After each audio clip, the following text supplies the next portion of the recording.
Today, we begin our presentations with Professor James LaBelle from University of Alaska. And Jim is a guy that I met at a First Alaskans retreat just this last year. And we had a chance to do some work together up in Bethel, or over in Bethel, I guess.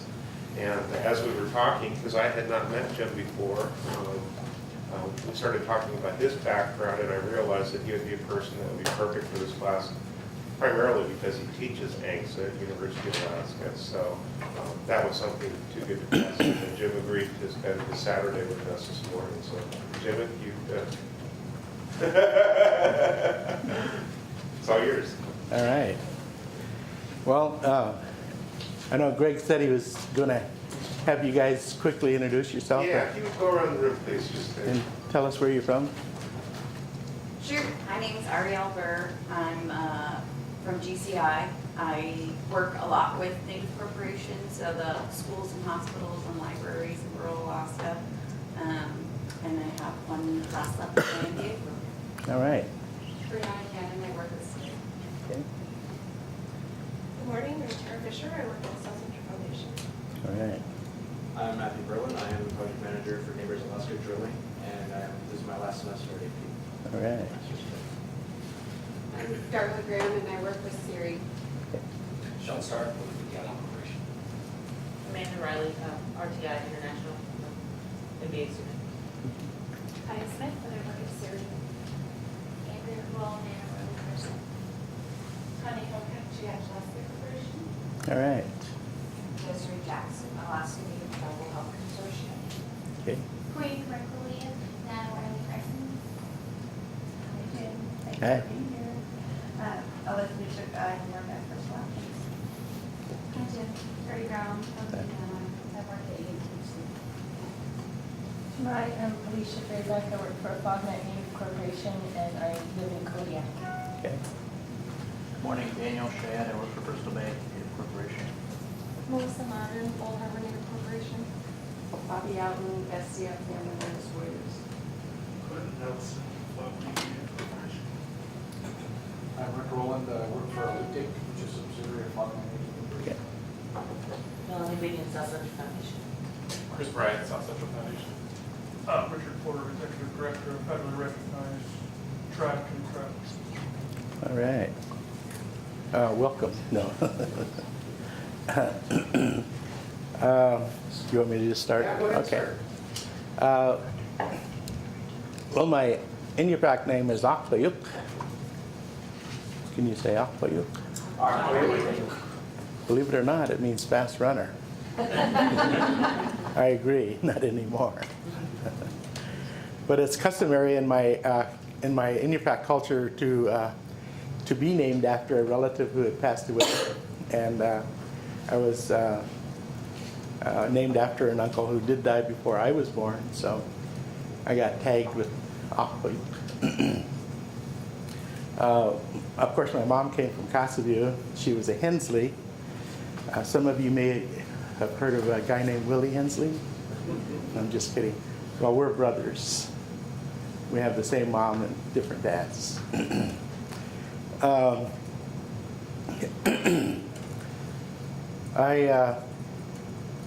Of course, my dad was a French and Irishman. That's how I got tagged with the last name LaBelle. He came from Wisconsin. Unfortunately, he died when I was 6 years old, so I really never got to know him or his culture. So I grew up identifying as a native person, and that got further cemented, I should say my identity did, when I spent 10 years in boarding school. I spent 6 years at Wrangell Institute, from 55 to 61, and Monishcom High School from 61 to 65. It was during an era when the government's policy was to take Native children away from their homeland, their communities, and their parents, and sent them off to boarding school, where the emphasis was on acculturation and assimilation. And it was done in a very hard-handed way, I guess you could say. There was a lot of punishments for speaking your language. I already had a good understanding of Inupiaq at the time, and English, of course. But I witnessed a lot of punishments meted out to a lot of children who did not speak any English at all. Including someone you probably heard of, Nelson Anapaq. I remember seeing Nelson come to Wrangell in 1957, and I'd been there. I had already been there for 2 years, and I can still remember Nelson not understanding a word of English. Nelson's going to be here in about an hour.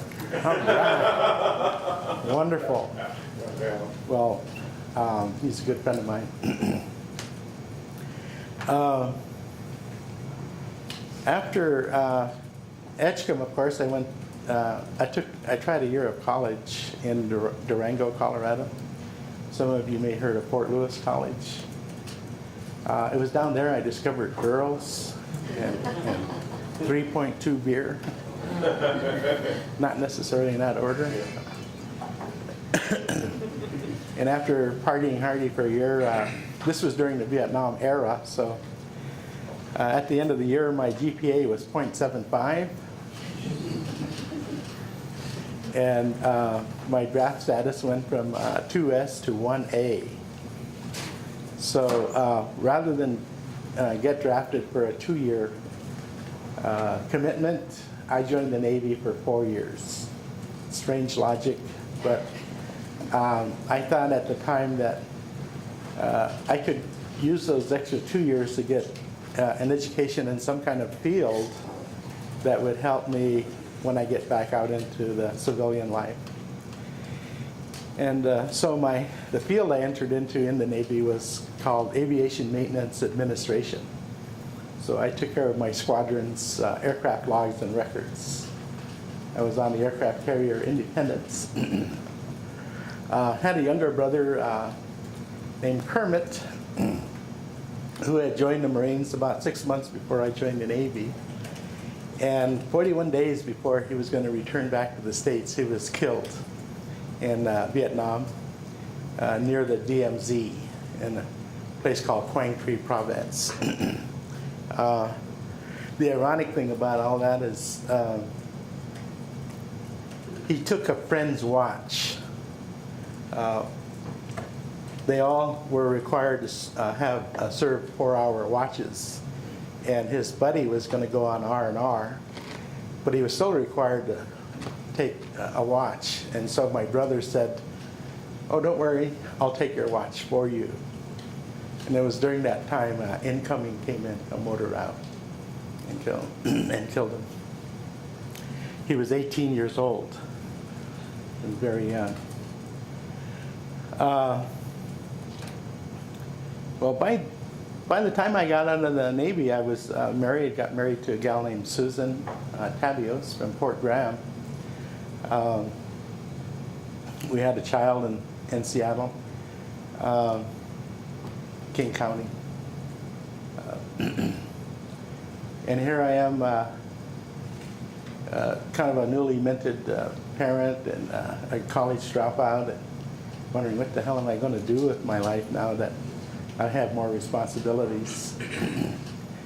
And it didn't take me long to, I had this 0.75 monkey on my back, you might say. And so I chose to go back to college here. And what I really mean, I mean here, when it was called Alaska Methodist University. And I graduated from here in 1973. I was going to teach. I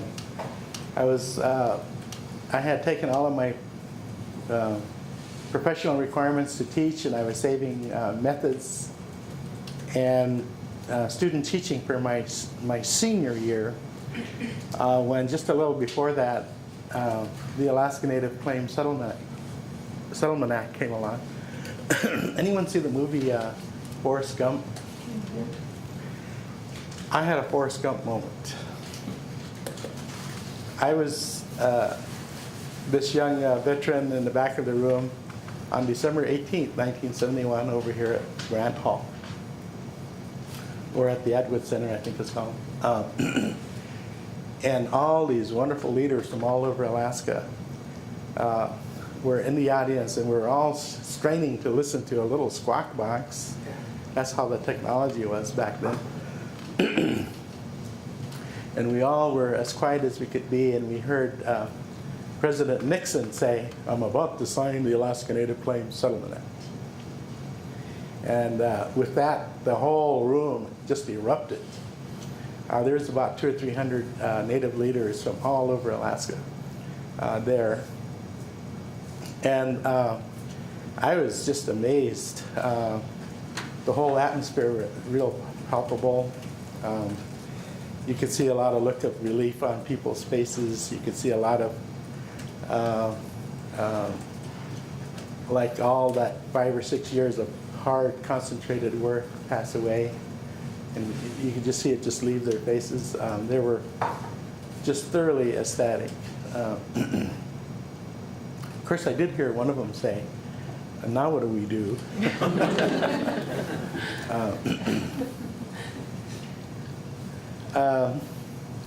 So the elders in my wife's village, Port Graham and English Bay, of course it's called Nunwala today, and they're only about 4 miles apart.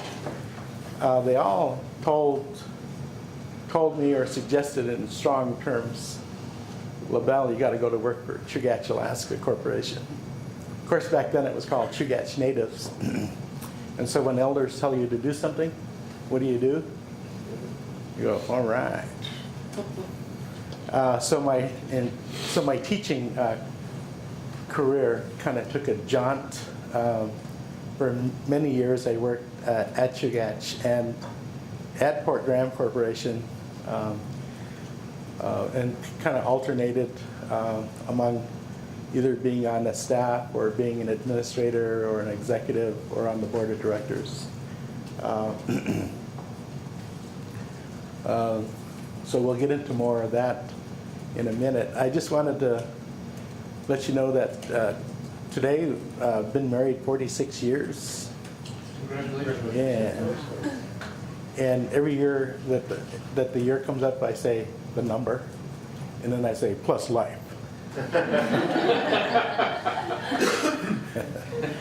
Which doesn't make my wife happy at all. It's not a sentence, really.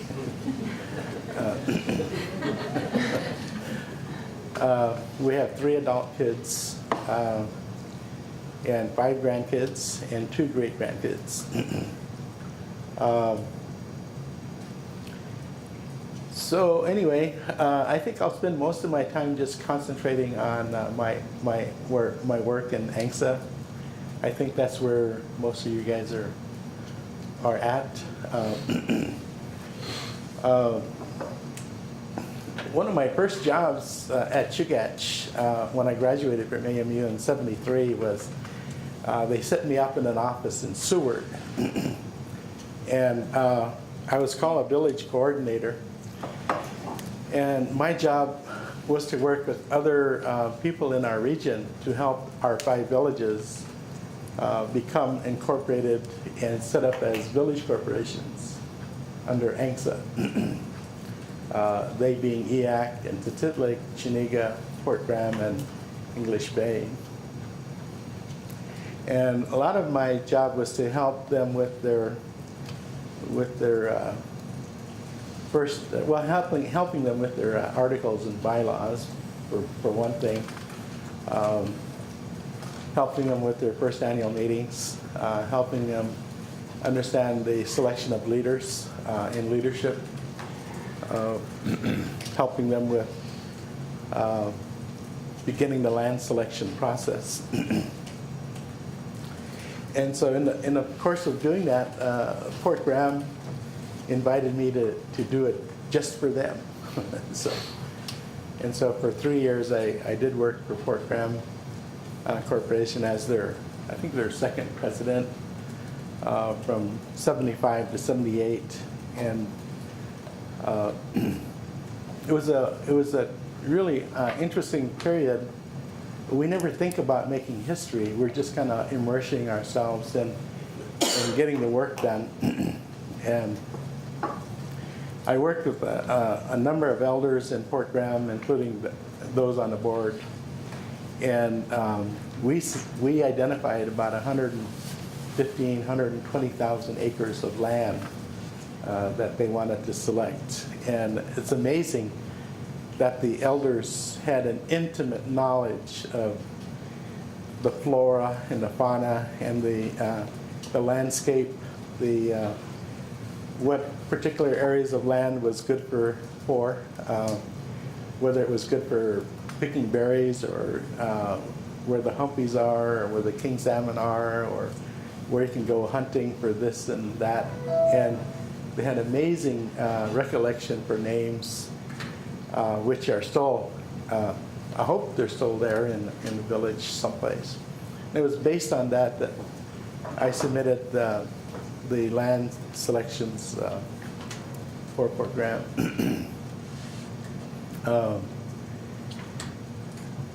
So any questions so far? Is this kind of what you're thinking? Mm-hmm. I just want to make sure. Oh, I have a question. Sure.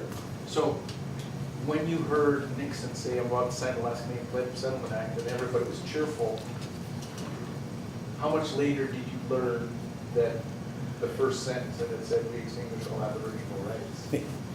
That was a good one because we did start studying ANCSA, and we discovered that there was a lot of sunset clauses in ANCSA, including the termination of traditional hunting and fishing. And what's interesting about that time is that a lot of the leaders of AFN basically approved passage of ANCSA without necessarily going back and getting and having a very in-depth discussion with their shareholders or people in the villages. And so it did come as a surprise to a lot of them later that their own leaders passed or helped pass this piece of legislation with that language in there. However, there's a lot to say about amendments. Does anybody know how many amendments there are to ANCSA? There's close to 40. 40? Yes. And the nice thing about amending ANCSA, well, normally we think of laws as etched in stone and you can't change anything. But we quickly learned early on that if that piece of legislation was not perfect, and so began a long history of identifying those and start making concerted efforts to get those amended. For example, in the Aleutians, they couldn't always identify 1/4 blood quantum because of the long intermarriage with the Russians. And so they couldn't really get a number or get a fix on whether or not they could be at least 1/4 Aleut. And so an amendment was passed, I think in '75, that allowed the leadership in the tribes in the region to agree if they believed you were Alaska Native, then you were given that opportunity to enroll. So that's just one example. And of course, the biggest round of amendments occurred in 1988 with the passage of the 1991 amendments, which we could go into also.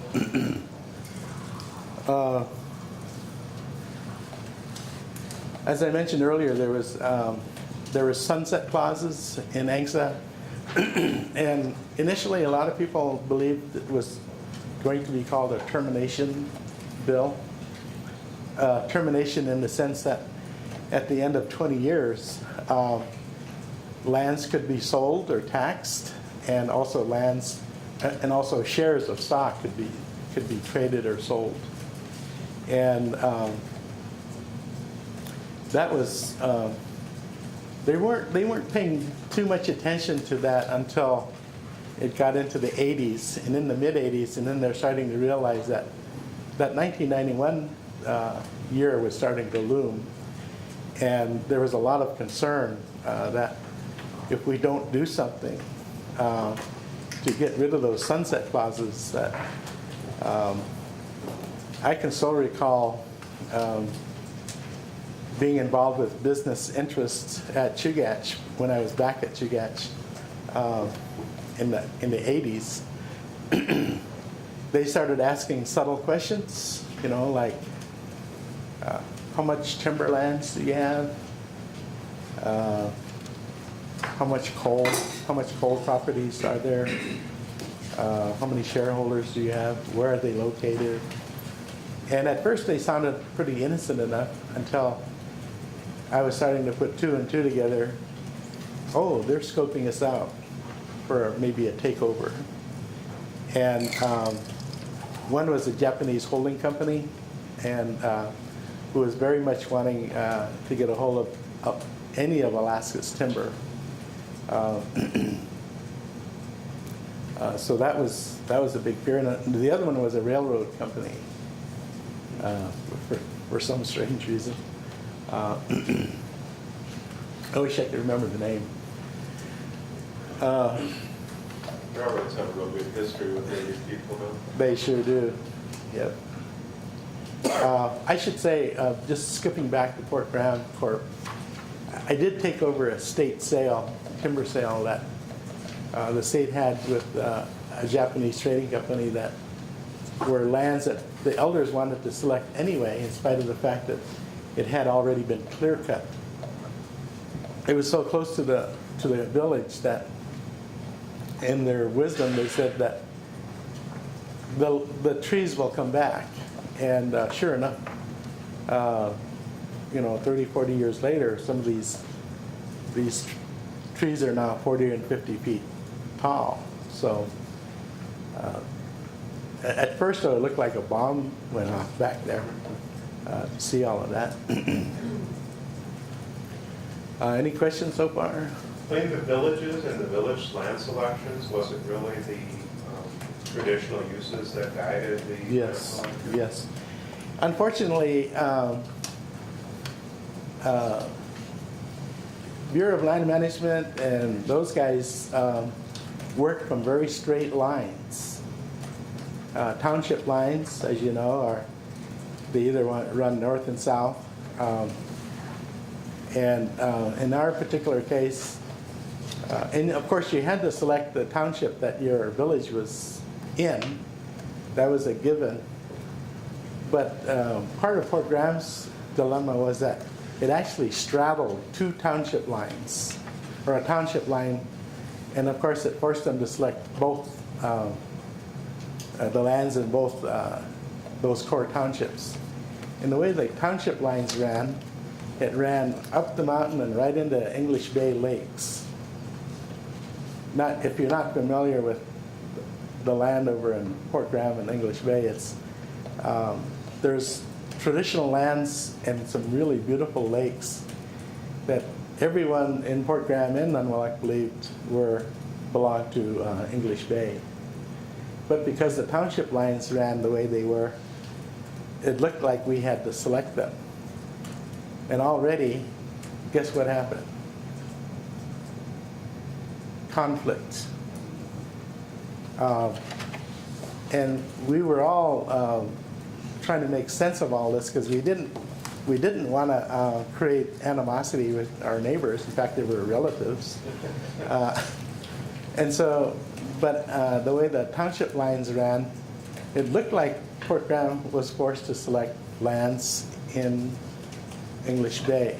And that started creating all kinds of problems from the get-go.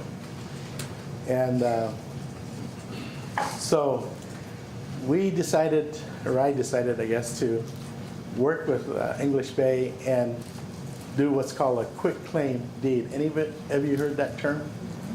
Quit claim.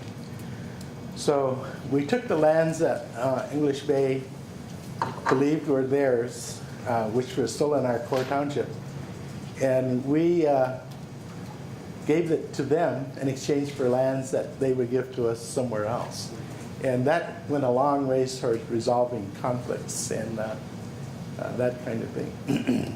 Was it difficult because a lot of people just didn't understand the legal concepts that were involved? Yes, very difficult. Some folks actually believed that we were trying to take over their lands, which was not true. We were going to do that later. No. I'm just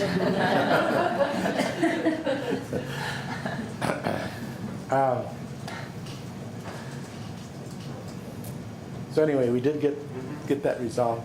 And now, I guess, what else can I tell you? Then the Exxon Valdez oil spill came along in 1989.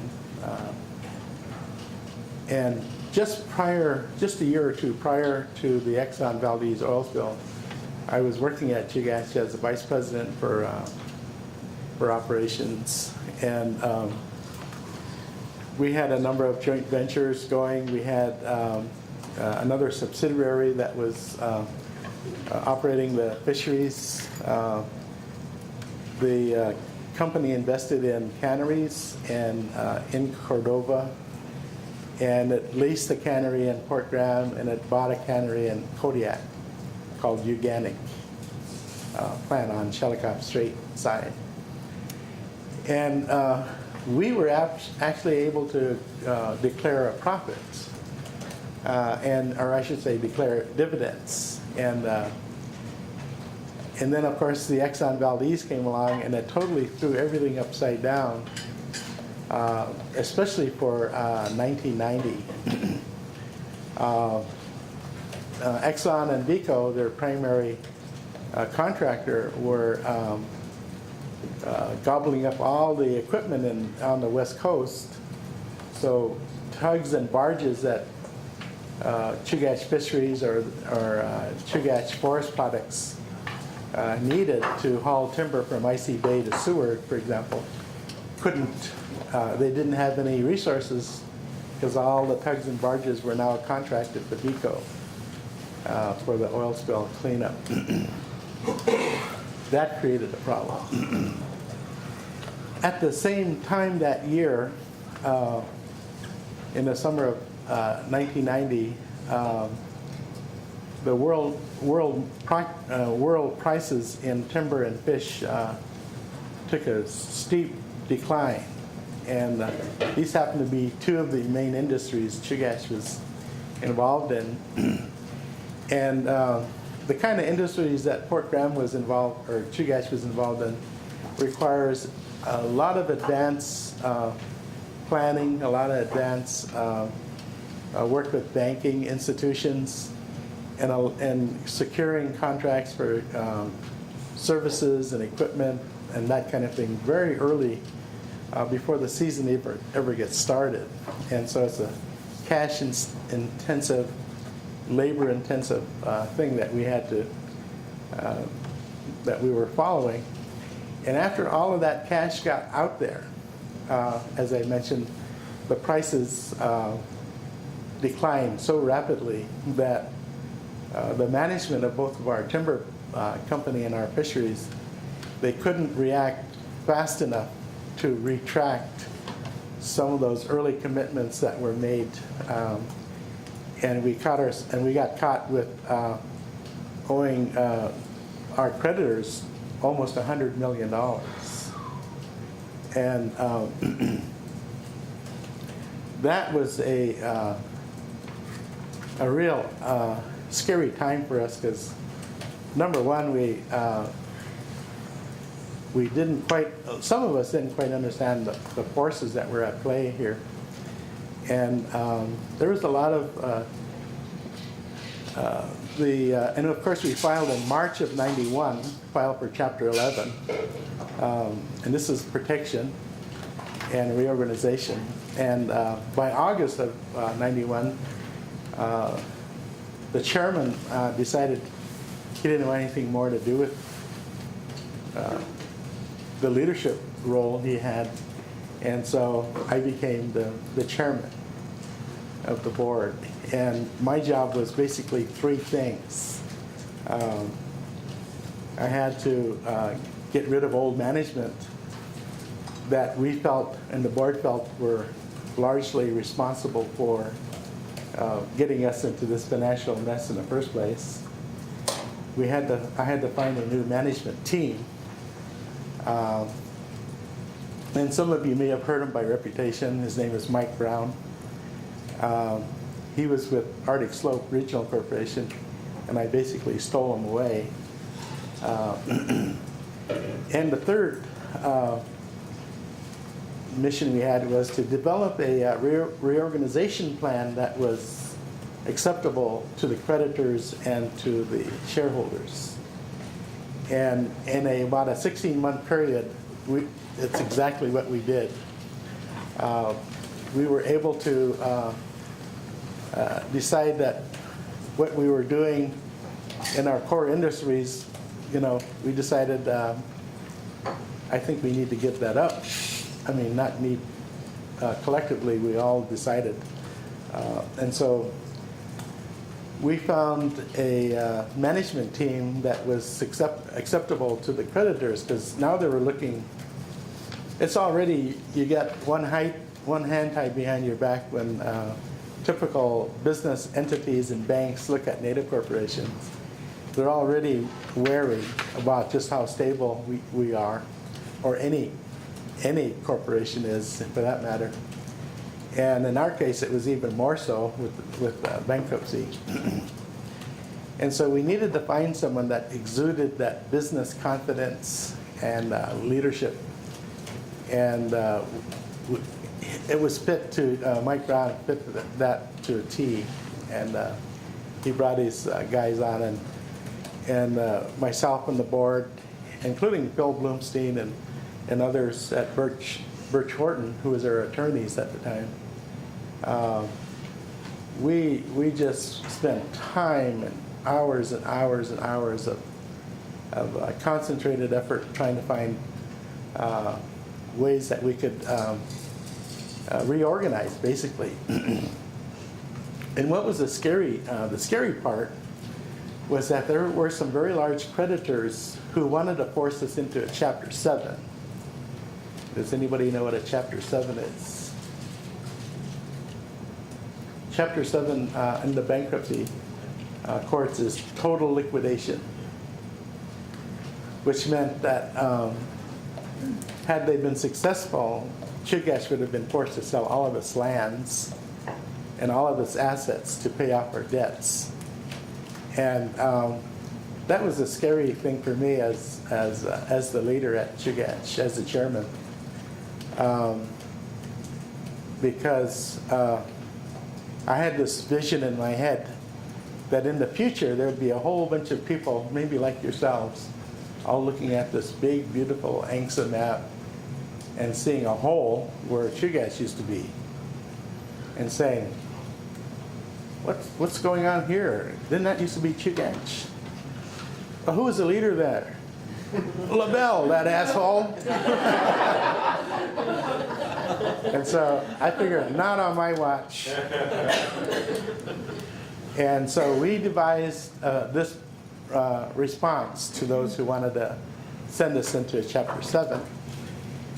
We said in our counteroffer, which had to go through the bankruptcy court, we said, we will put our subsidiaries, Chugach Forest Products and Chugach Fisheries, into Chapter 7. And Chugach Alaska Corporation will stay in Chapter 11. And so we said, and besides, it's those two operating companies that forced us into our situation to begin with.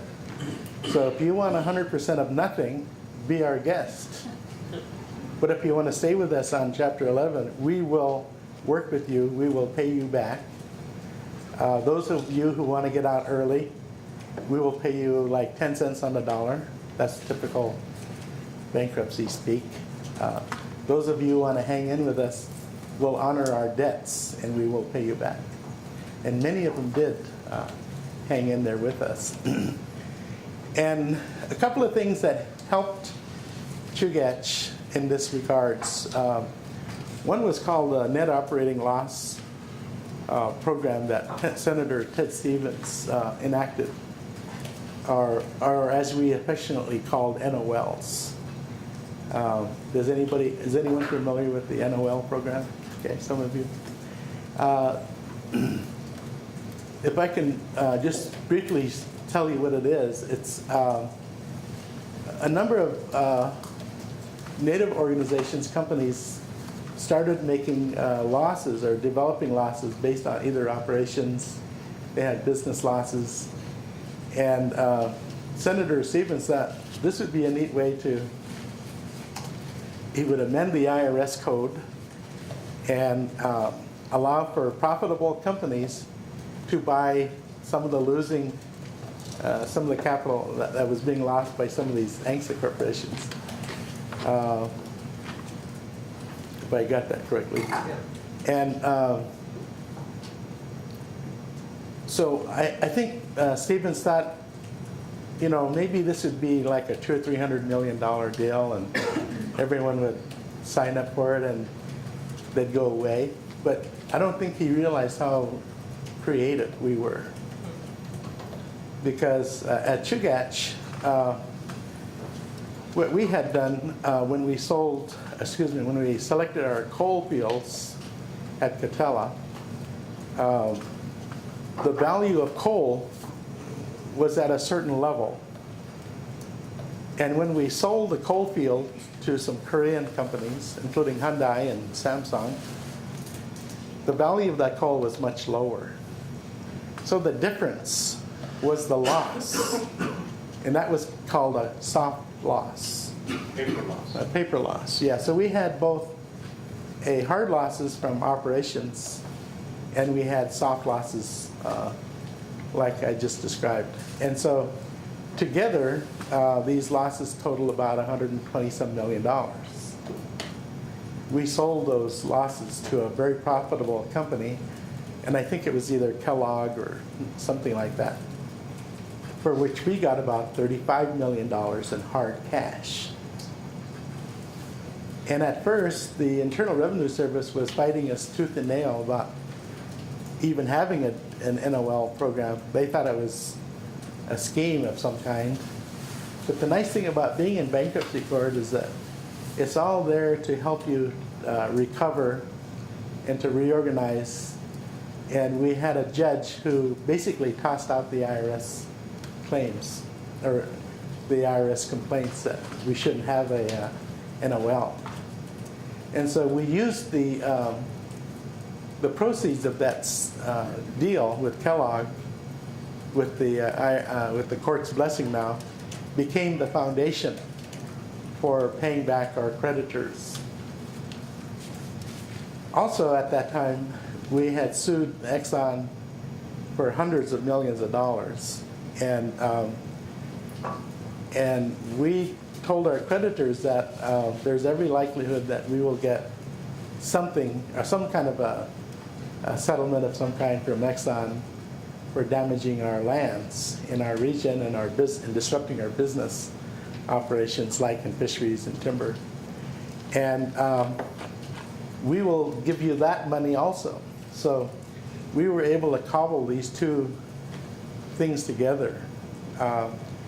And we also, in the process of reorganizing, said that we will go into 3 new businesses: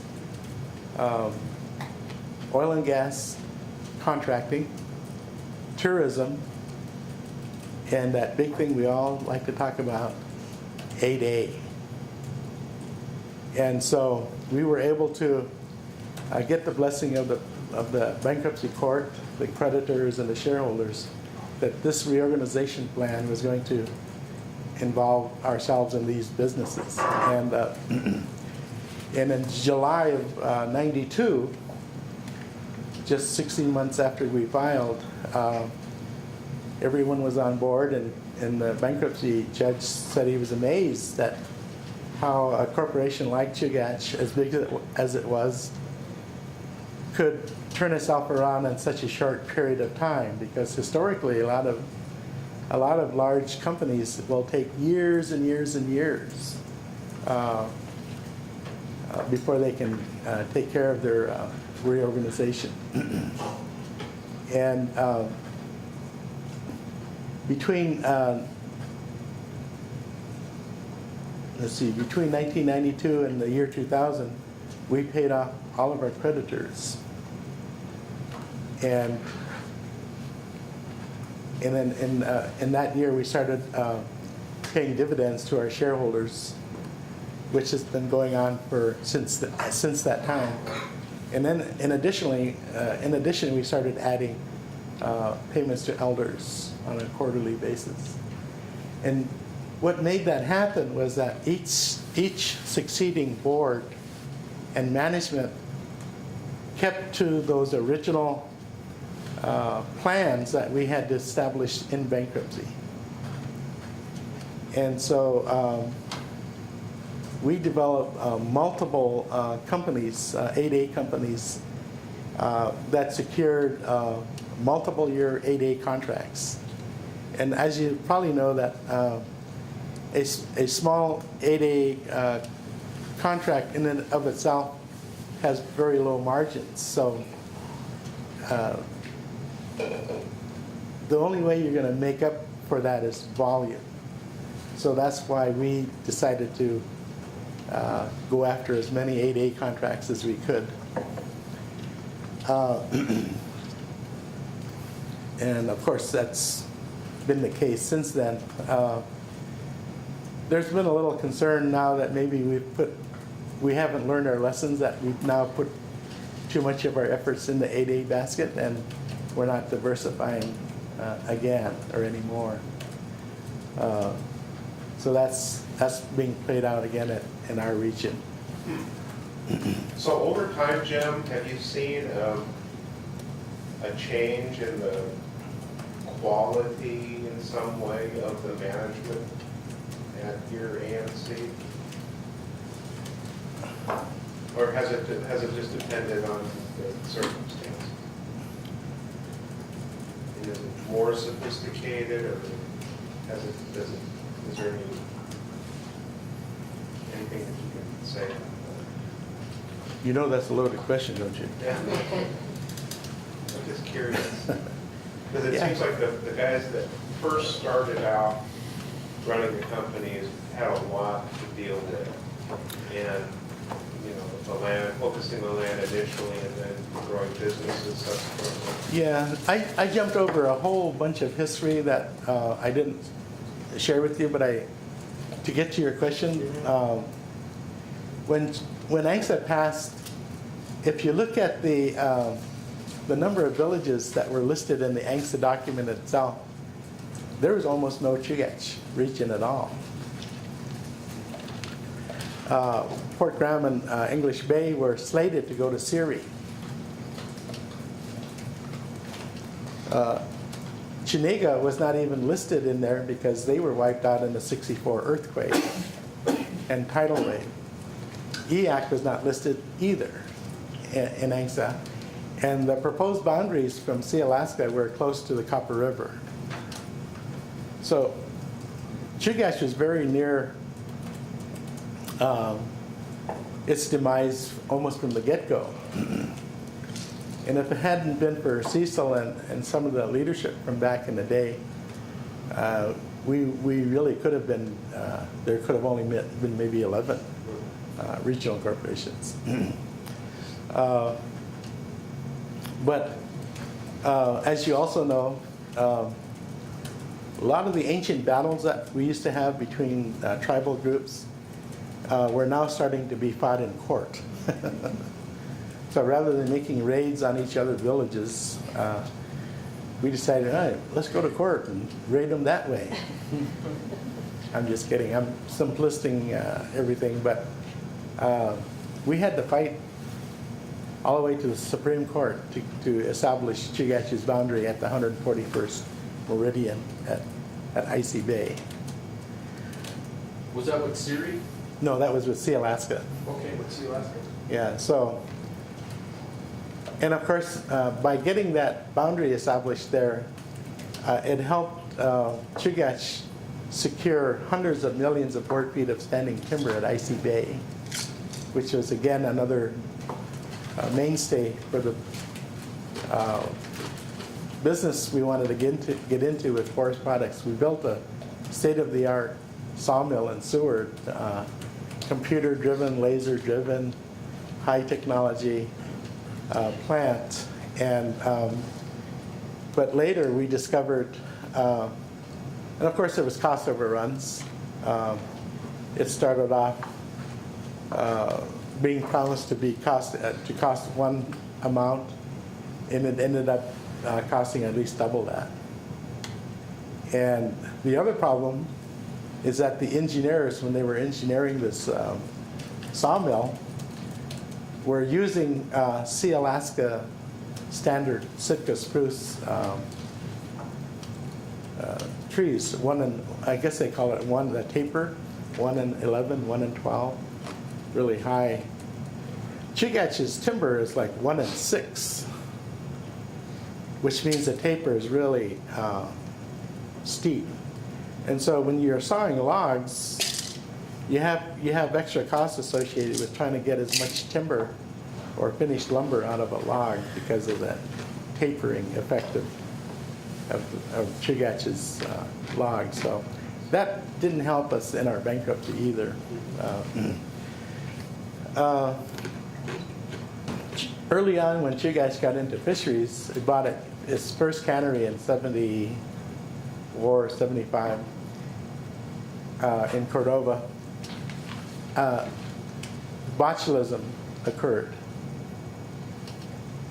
Somebody in England opened up a canned salmon someplace and died. And it happened to be from a canned salmon that was produced in Alaska. Not Chugach's, thank goodness. But nevertheless, we were painted with that same brush, and it caused the entire world market to decline because this one guy died from botulism. And so, and also in the 70s, the interest rates were very, very high. I don't know if you recall, well, maybe most of you weren't even here. But a lot of the interest rates were like 15, 20%. It was an amazing, inflation was rampant.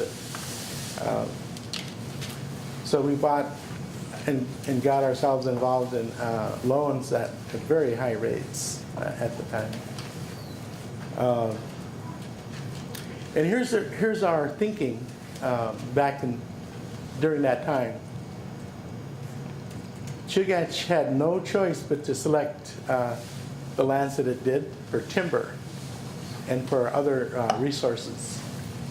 And at first, BLM and those guys had pushed up onto mountaintops and glaciers where they thought Chugach should select their lands. And we had to sue in court, and it took 10 years to resolve this case so that we could get lands that was more in areas that we were familiar with. And so we had very little business opportunities during that interim period, except for that one cannery. And Basically timber and fish. exactly. And fish, because most of our people were fishermen. They were cannery workers. They worked on tenders. They worked on crews on fishing boats. And so the thinking by the leaders at the time was, this is a good fit because let's get into fisheries. And so that's what they did. How did 7I resource revenue sharing affect you guys? Well, not very much, although it helped in our bankruptcy. We were able to pledge some of the proceeds from any Southern I distributions to our creditors also. But when you look at the overall picture, Chugach's share is only 2.3% of the total. So if there was $100 million in the fund, well, Chugach would only get a really small percentage of that. Does that help? Yeah. So I guess I kind of glossed over the NOLs. Is there any questions about that you'd like to? Does everybody understand that? So this was a creation by Ted Stevens in statute, which allowed for-profit companies to buy companies that had their losses, so they would offset those losses against the profits, so they would have to pay less income tax. So the idea is for the big companies to pay less income tax, and especially, like at Stevens, for Alaska Native corporations, to be able to sell their losses as a way to bring some money in. And Right. has that changed at all? Or is that? That changed. How it was written? Yeah, it changed because I think Senator Stevens didn't realize just how creative we were going to be. So after a year or so of putting together our packages, the losses exceeded $1 billion. And there was a lot of other congressmen who were getting a little concerned that Native corporations were getting too much of a sweetheart deal, and so they stopped it. The first big distributions that were ever made, apart from regular yearly dividends from ANCs, generally happened as a result of the influx of NOL money coming into the company, and that company then being dividended to shareholders. So in Syria, in those days, those were like $10,000 dividends going out to shareholders, which was just an incredible amount of money. It was more than anybody would thought, which also began to create an expectation that that would reoccur and happen again, because not a lot of people understood why it happened in the first place. And so they believed that if it happened once, it better happen again, or else there's some problem with management. So this law doesn't exist anymore? No. No, it's gone. Go ahead, Dan. It still exists, but in a much more limited fashion. You can't sell them anymore, but you can generate your own soft losses and take them. The corporation can take it for themselves. Yeah. Yes, Yeah. that's right. Right, okay, because I've Mhm. seen that in Syria, I just didn't know about that. And that's why, for example, if you're into the exploration of oil and gas, and you believe that there's a deposit that's worth drilling for on your land, if you can get somebody to drill it, or if you drill it yourself, and even if it turns out to be a dry hole, the losses that are generated from knowing for sure that there's nothing underneath it really can help offset any income tax that the company might owe.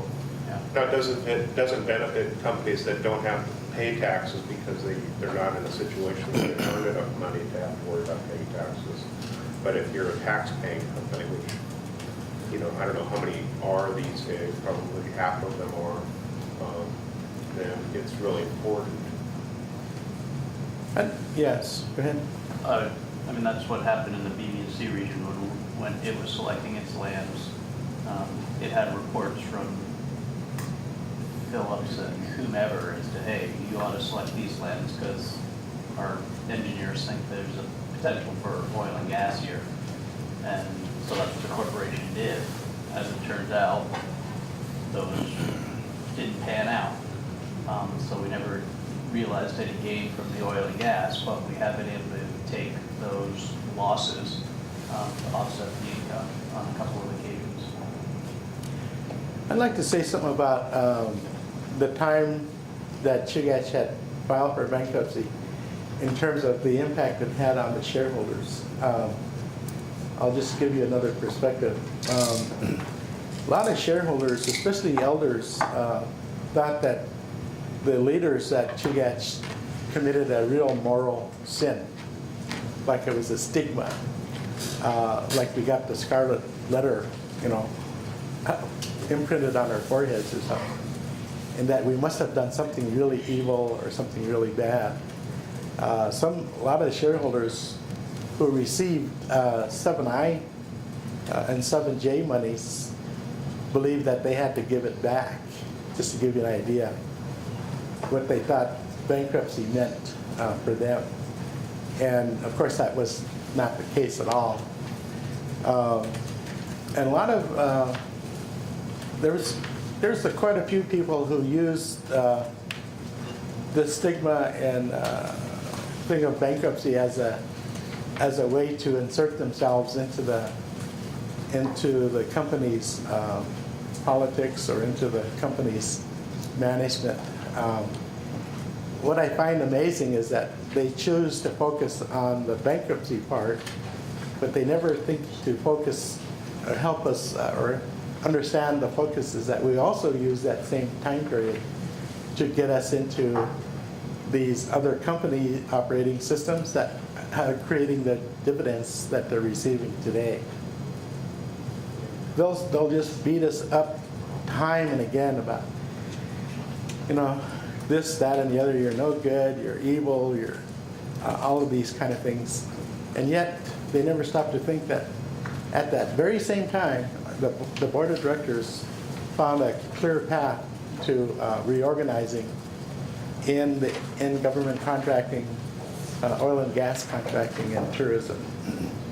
Well, I think that's exactly true. I think unless you're on that management team that's having to struggle with the prospect of complete dissolution of your company and bankruptcy,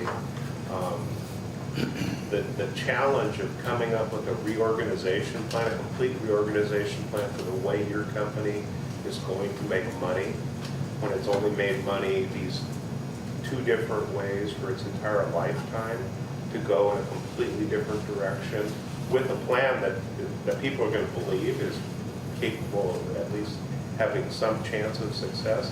That's an amazingly difficult task, and to do it as quickly as it happened. I've always been curious about this. I've never known the history of those times, but it strikes me that that's as challenging a thing a management team would have to face or a board as you could have to deal with. Yeah, and of course, the bankruptcy was one thing, but the fact that that what kind of precipitated a lot of that, of course, was the Exxon Valdez oil spill. I know we have a lot of shareholders who say that you just can't blame the oil spill for the problems we had, and there's some truth to that. But I can say for certain that leading up to the Exxon Valdez oil spill, we were really minding our companies, our subsidiaries. In fact, to a point where we could declare dividends. And then when the Exxon Valdez came along, we had to now start focusing on the enormous damages that was occurring in Prince William Sound and the Lower Cook Inlet. And I know some of you from Kodiak and the Alaska Peninsula have also had to go through some similar experiences. But Prince William Sound was really ground zero for that. What was your settlement with Exxon? Oh, peanuts, basically. I think we had sued for about $150-some million, and I think if we were lucky, we got 5 or 10 million, something like that. It was not very. But then everyone else that sued were in the same boat. There was very little. And then you mentioned you get only 2.3% of the resource revenue. That's based on at-large shareholder numbers, right? The No, original total population. Total population.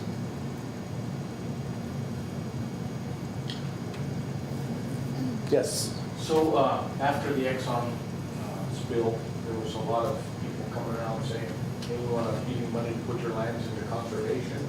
Yes. Putting conservation easements, because they came to where we were at too on Kodiak and Bogman.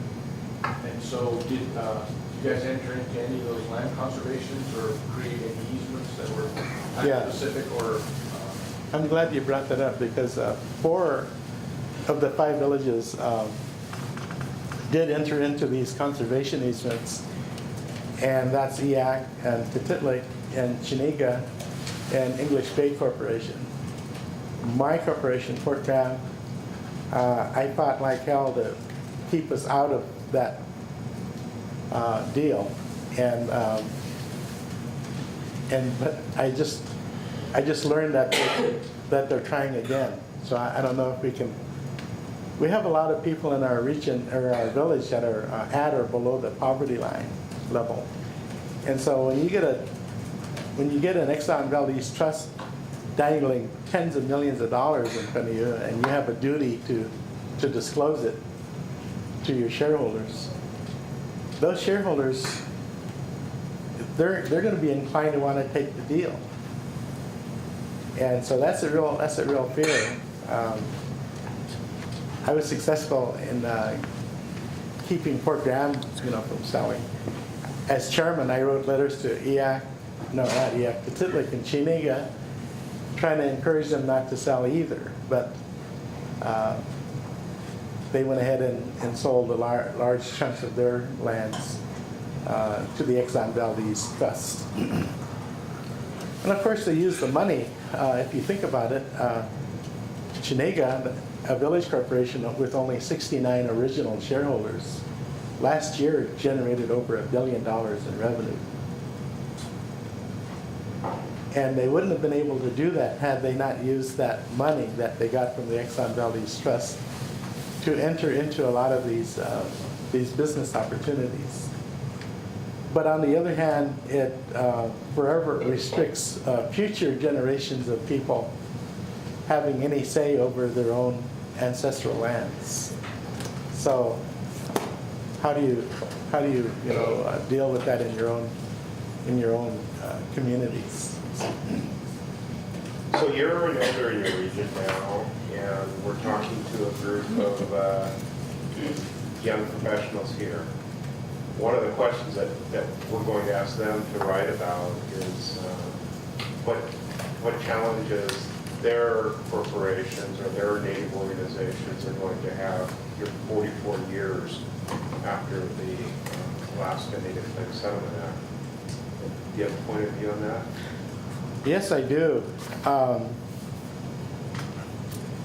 You have to be super vigilant about what your management is doing.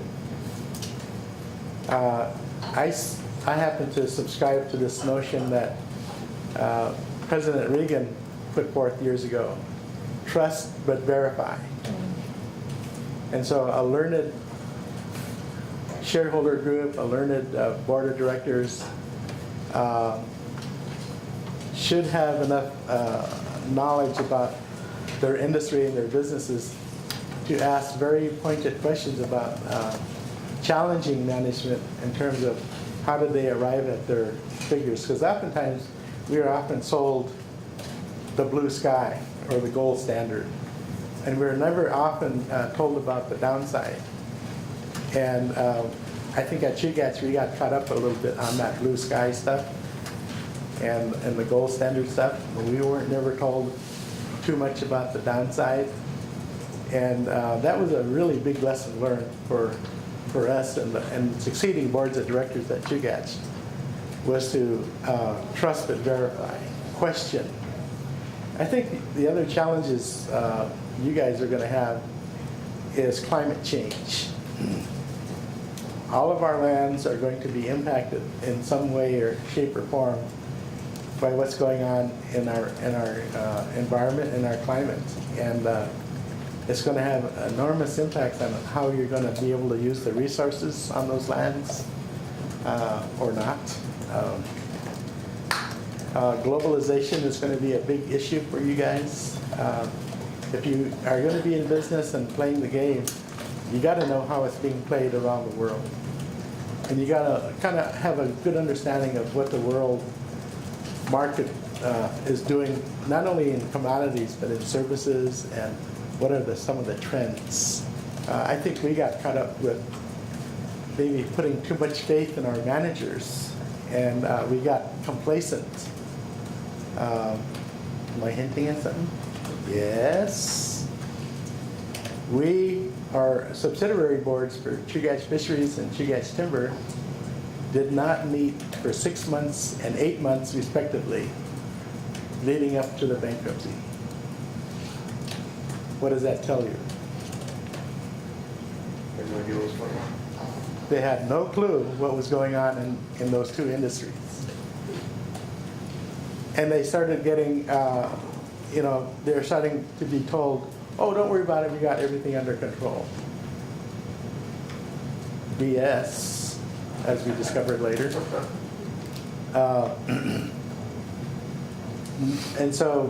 And I think there was a certain amount of, this is where some of my fellow directors may disagree with me. I think at some point in those early days, we had a collective feeling that we weren't as good enough because we had no business experience. We had no knowledge.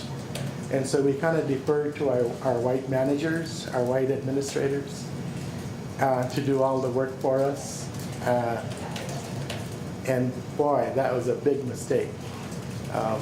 We got to take ownership of our companies. We have to get that education and that experience to, and the confidence and the willingness to, and the dare to fail too, but do it on our own terms, not on someone else's terms. I think that's absolutely true. There's nothing wrong with taking risk, but take conscious risk. Don't take unconscious risk. Know what you're risking. Do your homework. Have your business plan. What's the exit scenario? You know, what's the worst case? This is the best case. This is what we want. What's the worst case? Those are all questions that the board should be asking, that a manager should know the answer to before they even consider talking to the board. You know, those are the fundamental questions of business and organization. I think that our duties as professionals in business or in nonprofit business to understand. Yeah, it got to a point where we had this little saying. I don't know if any of you have heard this before, and it has to do with consulting or consultants. It goes like this: shall we hire a consultant or screw it up ourselves?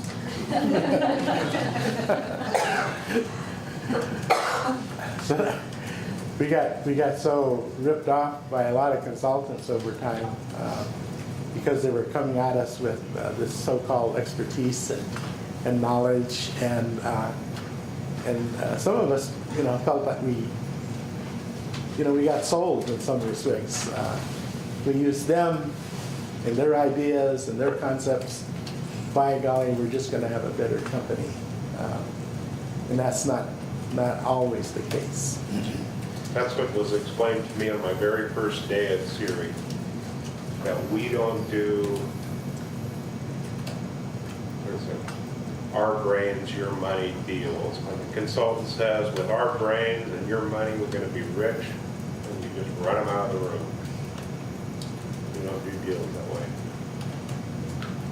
Yes. So, I'm not speaking in general for every single corporation out there, but I see an overarching thing. It seems to be fairly commonplace. Again, I don't know the inner workings of every single corporate, but the board of directors continuously gets voted in by the shareholders. We're not talking about a business savvy person who plays the stock market and has a vested interest in this company to make him profit. We're talking about mothers, fathers, grandmothers, grandfathers, aunts and uncles. People who are focused generally more on the community that they're part of and the people thereof than they are the money that it brings in. That's important to them, but that's not 100% of the focus. When I've watched this happen in a few different corporations where the board of directors constantly makes poor decisions, both financially and in leadership, and it seems like the people around them that put them in power or can take them out of power are blind to the fact that this is happening. My corporation, for example, is a brilliant shining example of what not to do right now. How do we go about getting the shareholders, the voters, to understand that we can't do business as usual and we need to vote new ideas, new people, new direction. We need to tell the board, you work for us, so we need to set something up for our future, for the generations to come. Because I mean, it's like the definition of insanity. Doing the same thing over and over again, expecting a different result, is basically what we're currently in the throes of right now. And we don't have an oil spill plan.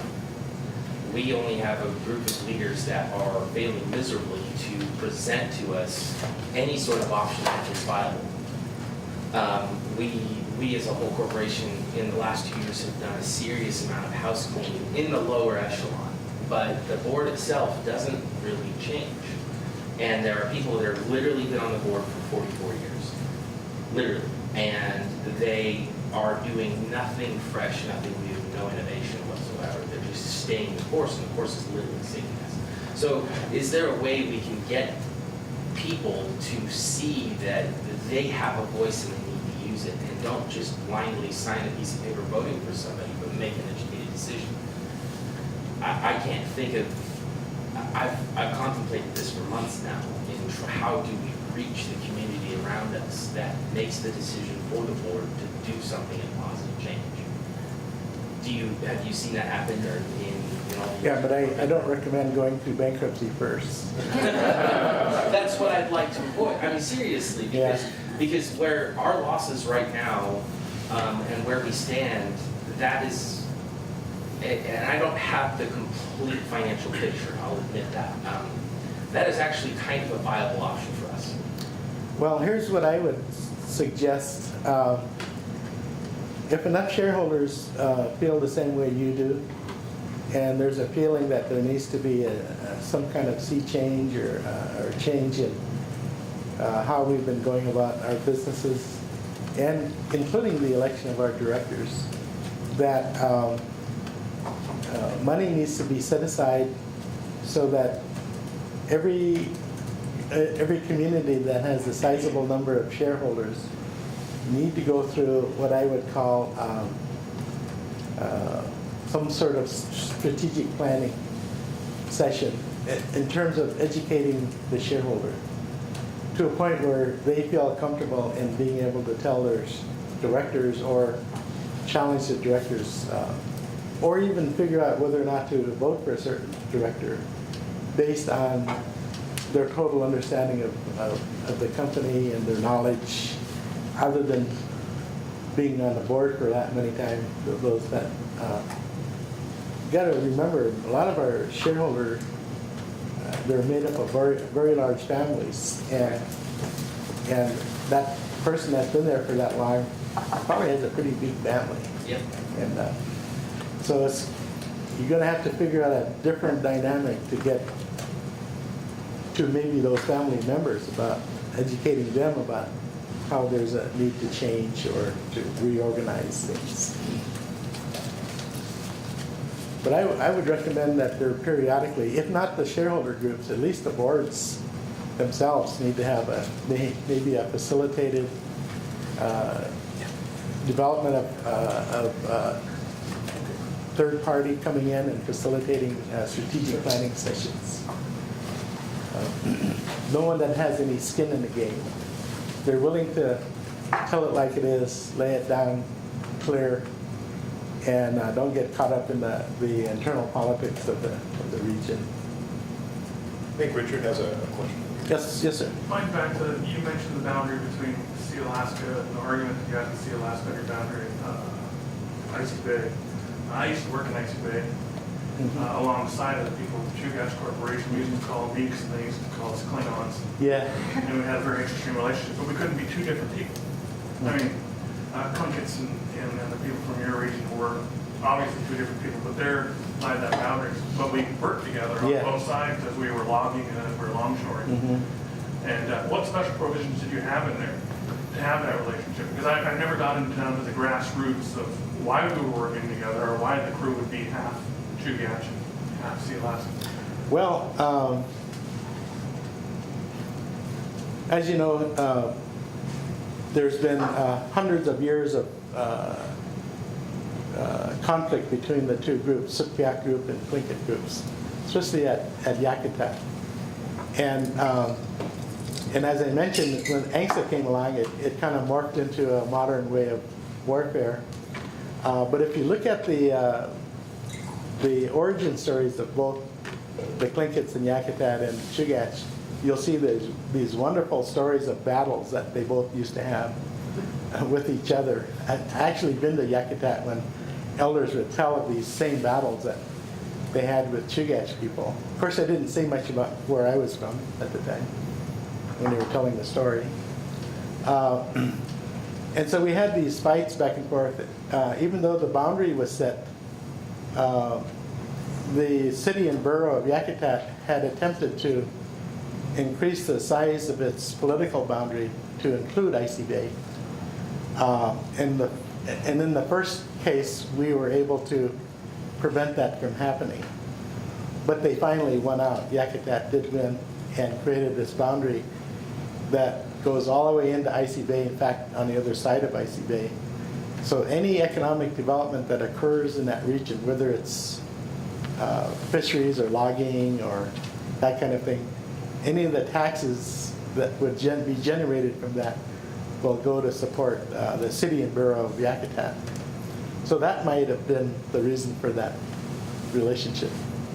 The only story that I remember, I mean, I did hear stories about, but the one that always resonates was that when we were gone at one time on another war, because that was our favorite pastime, was Tlingit. And your DAC people had come down and stole a bunch of women. And then after Angsta, they had talked about it and said, well, you can have those women back. And we said, no, you stole those fair and square.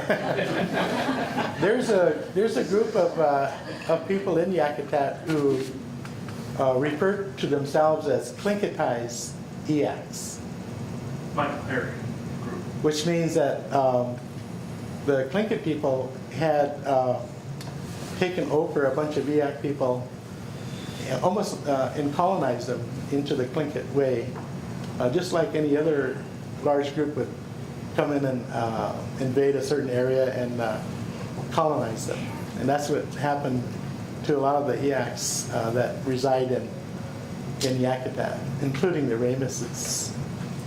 I don't know if you know them or not. Yeah, the Ramuses and the Harrys are the two Yeah. families, and they pronounced and they call themselves Tlingit. Yeah, exactly.